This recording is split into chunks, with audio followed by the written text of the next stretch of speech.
I'm going to go through the multiple choice questions 1 to 3 on the Chapter 11 test from 2019. I'll go through the others in other videos.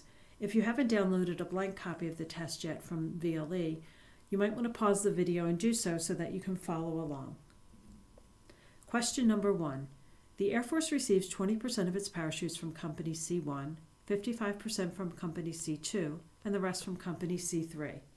The probability that a randomly selected parachute will fail to open is 0.0025, 0.002, and 0.0022, depending on whether it is from Company C1, C2, or C3, respectively.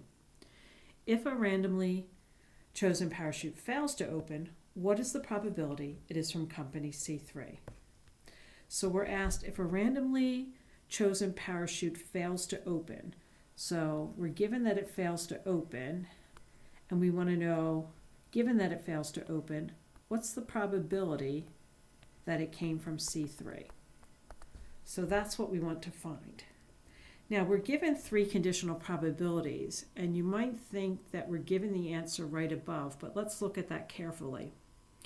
It says the probability that a randomly selected parachute will fail to open is those 3 probabilities respectively, depending on whether it came from Company C1, C2, or C3. So this last value here is given that it came from C3, what is the probability that it will fail to open? And that is 0.0022. So that's not my answer because it's not commutative. So that would be the quick, easy choice, but it's not correct. So when I'm given a lot of conditional probabilities, I usually like to organize my information in a tree diagram.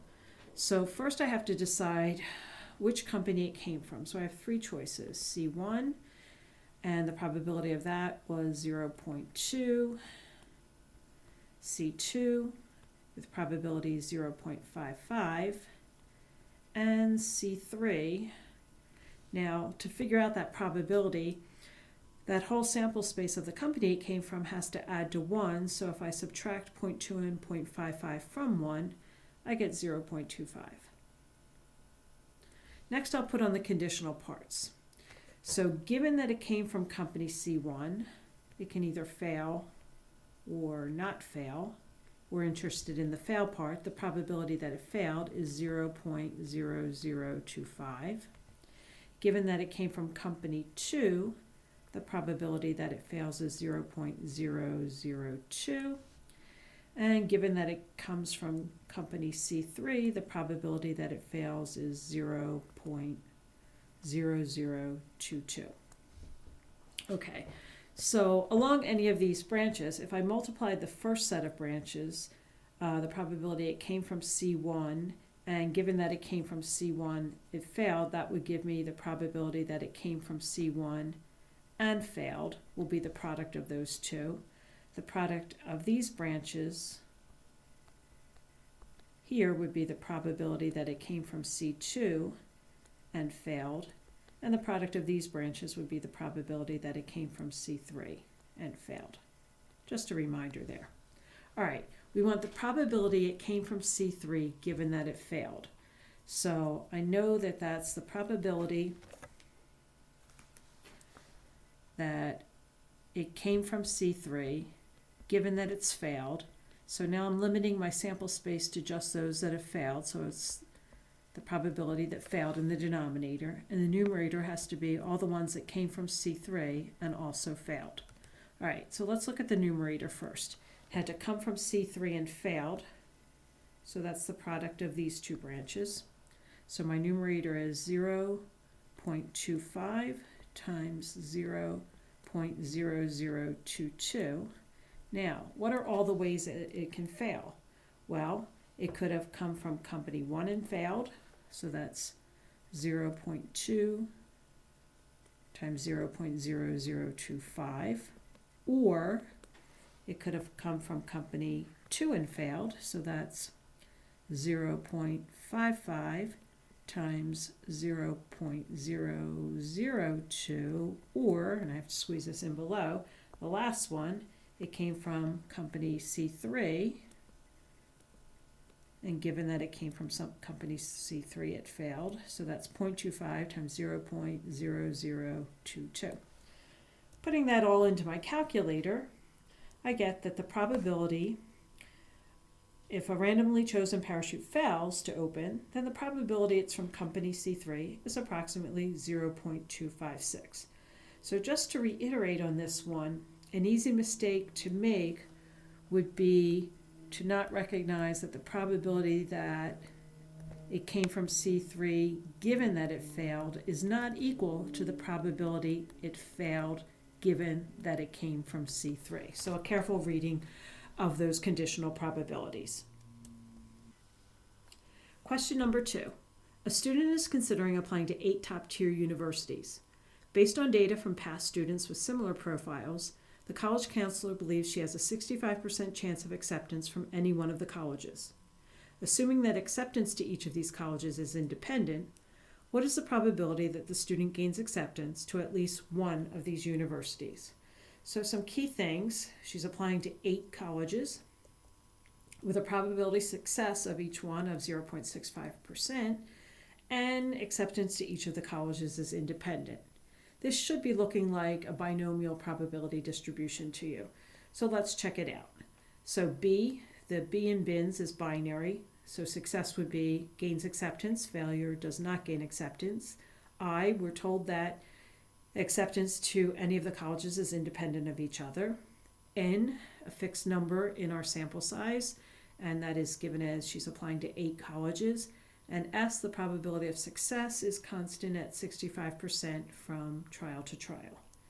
So if we define our random variable X as the number of colleges out of the 8 that she's accepted to, we see that our random variable follows a binomial distribution with N of 8 and pi, or probability of success, of 0.65. Now obviously you don't have to write this all out for a multiple choice question, but hey, just in case it was a free response, I'll show you some work.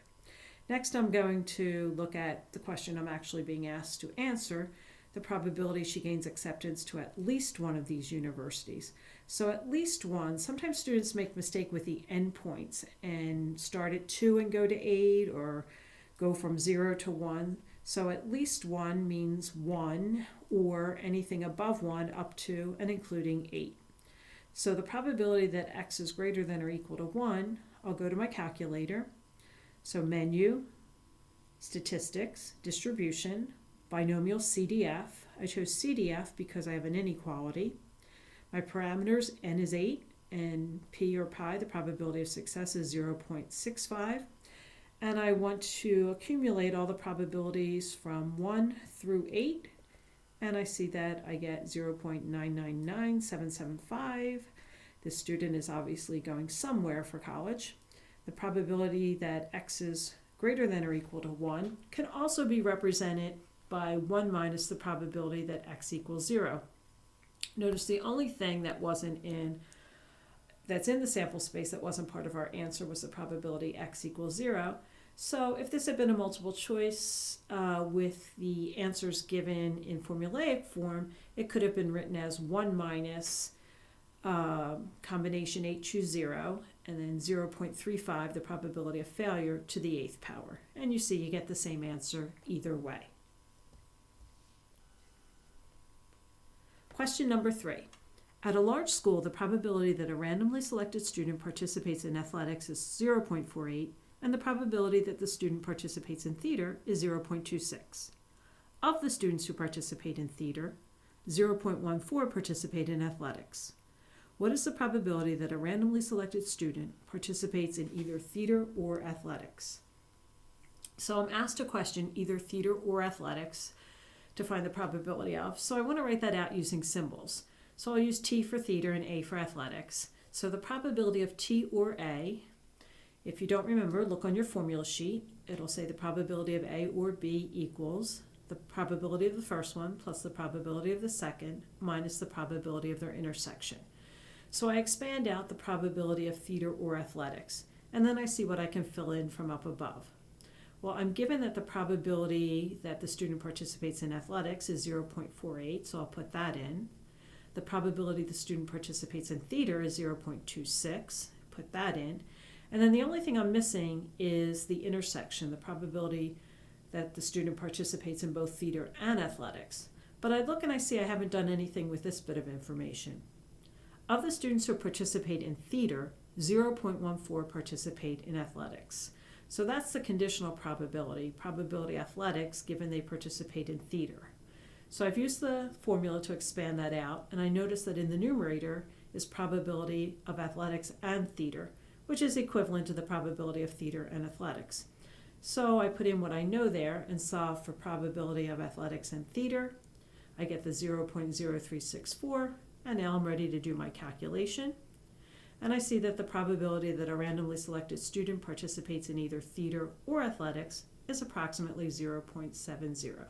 So again, whenever you have anything that's not just a simple probability, like the probability of A or B or the probability of A given B, expand those out, because oftentimes you have the other pieces and you can use them to find the piece that you're missing.